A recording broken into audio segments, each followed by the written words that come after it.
दोस्तों नमस्कार। बिहार चुनाव की बात थी और बिहार चुनाव में वो बड़े बड़े दावे किए जा रहे हैं गोदी मीडिया के द्वारा, जिन गोदी मीडिया के द्वारा ये कहा जा रहा है कि नीतीश कुमार और भारतीय जनता पार्टी का गठबंधन जीतने वाला है। मैं आपको बता दूं, यहां बहुत बड़ी बेसुधी है। वो आलम है जो आलम नीतीश कुमार को छाया हुआ है सत्ता के नशे का। प्रधानमंत्री मोदी जी को नशा चढ़ा हुआ है प्रधानमंत्री होने का, अमित शाह जी को नशा चढ़ा हुआ है राष्ट्रीय अध्यक्ष होने का।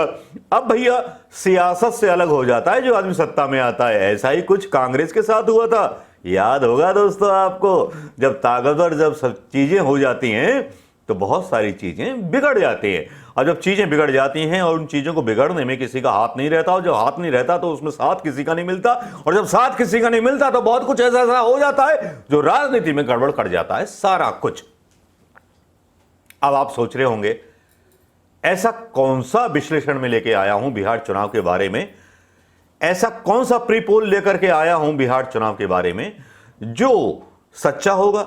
भाई सच्चा नहीं है, विद प्रूफ के साथ है ये मेरा पोल, जिसमें आप देखिए ना, ट्विटर पर सुशांत सिन्हा नाम का एक आज तक का पत्रकार होता है जो मतलब दावा करता है कि साहब एक ट्वीट डालता, who will win, JDU plus BJP को मिलते हैं 42% और आरजेडी को मिलते हैं 58%।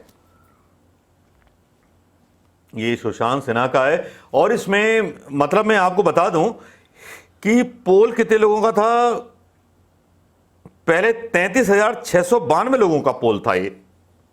उसके बाद एक दूसरी तस्वीर अचानक से आती है, पोल होता है 1,81,371 का, उसमें भी आरजेडी को जीता हुआ माना जाता है। यह सोशल मीडिया का रुझान है जो मैं आपको बता रहा हूं।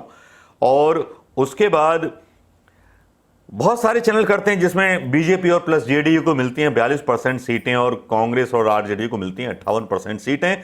1,81,371 का सैंपल लिया जाता है यहां पर, और यहां नंगे हो जाते हैं नीतीश कुमार और नंगे हो जाते हैं वो सारे लोग। लेकिन यह केवल आज तक का था। आज तक के कुछ ऐसे भी ट्वीट्स आए जिसमें जीत बताई गई जेडीयू और बीजेपी की, जिसमें कहा गया कि जेडीयू बीजेपी को 64% वोट मिलेंगे और आरजेडी को और कांग्रेस को मिलेंगे 36% वोट।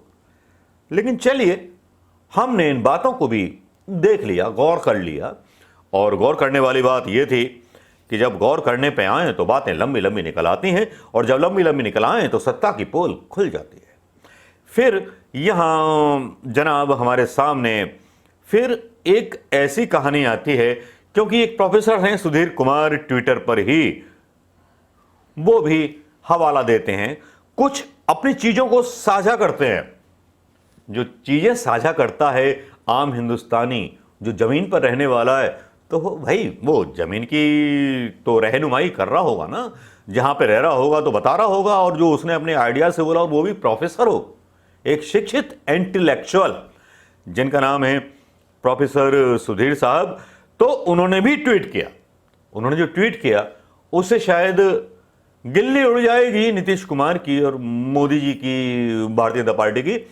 वो गिल्ली उड़नी जरूरी है, क्योंकि इस ट्वीट को मैं यहां डालना चाहूंगा, क्योंकि वो अपने ट्वीट में बोलते हैं कि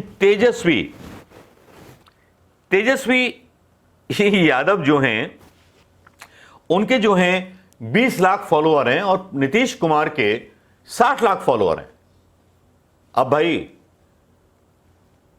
वो फिर ट्वीटों की एक दशा रखते हैं, बताते हैं कि जब तेजस्वी यादव ट्वीट करते हैं तो कितने उनको आरटी मिलते हैं, और जो 60 लाख वाला प्रधानमंत्री होता है वो ट्वीट करता है तो उसको कितने ट्वीट मिलते हैं। अब इसी से हिसाब लगा लीजिए, ई बिहार बा और बिहार बा तो सबको खबर बा कौन बेईमान बा, कौन चोर बा, किसको लतियाना का है, किसको जुतियाने का है, ये तो बिहार की जनता के हाथ में है। और बिहार की जनता बहुत सालों से बेवकूफ बनती चली आई, बहुत मार खाई, बहुत मौतें सही, बहुत भूख सही। अब क्या भूख सहेगी जनता? ये वो जनता थी जो कभी धर्म के नाम पर वोट दे दिया करती थी, जो जाति के नाम पर वोट दे दिया करती थी। कभी भाषणों में कहा जाता था कि विकास का मुद्दा होगा, लेकिन विधायक बोलते थे, जो खड़े होते थे, हमको वोट दीजिए, हम आपकी जाति का भला करेंगे। उन जातियों का कितना भला करा उन सारे उम्मीदवारों ने। मेरा बिहार की जनता से सिर्फ इतना कहना है कि आप किसी को वोट मत कीजिए। आप उसको वोट कीजिए जो लोकतंत्र की रक्षा कर सके, जो आपके अधिकारों की रक्षा कर सके, जो आपके श्रम कानूनों की रक्षा कर सके। गुलाम बनाने की प्रक्रिया में कदम ना बढ़ाए। जिस तरह से प्रधानमंत्री मोदी ने श्रम कानूनों की धज्जियां उड़ाई हैं, यह बिहार के लिए और उत्तर प्रदेश के मजदूरों की और किसानों की बेइज्जती है। यह एक मेन फैक्टर है जिसको कोई भी पार्टी किसी भी चुनाव में, किसी भी भाषण में नहीं बोल रही।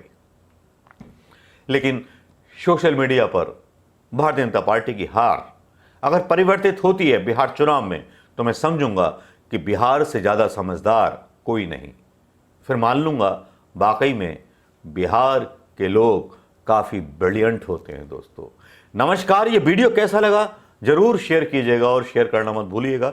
ये पहला पोल है बिहार चुनाव पर, जिस पर आपकी क्या राय है उस राय को सुनना चाहूंगा, और राय अगर सही है तो इसको शेयर करना मत भूलिएगा। दोस्तों नमस्कार, जय हिंद। आपका मनोज शर्मा आपके बीच हमेशा आता रहेगा आजाद हिंद आवाज के लिए।